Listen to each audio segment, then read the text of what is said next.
If you work hard but money never grows, the problem is not income, it is your financial strategy. Most people spend first and save whatever is left.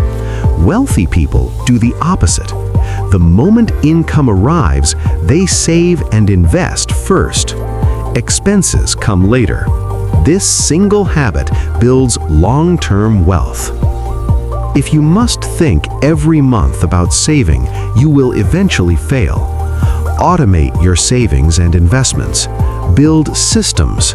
Remove emotions from financial decisions completely. Fast money usually brings fast losses.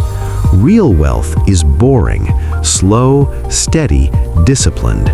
Compounding works silently, but over years it completely changes your life.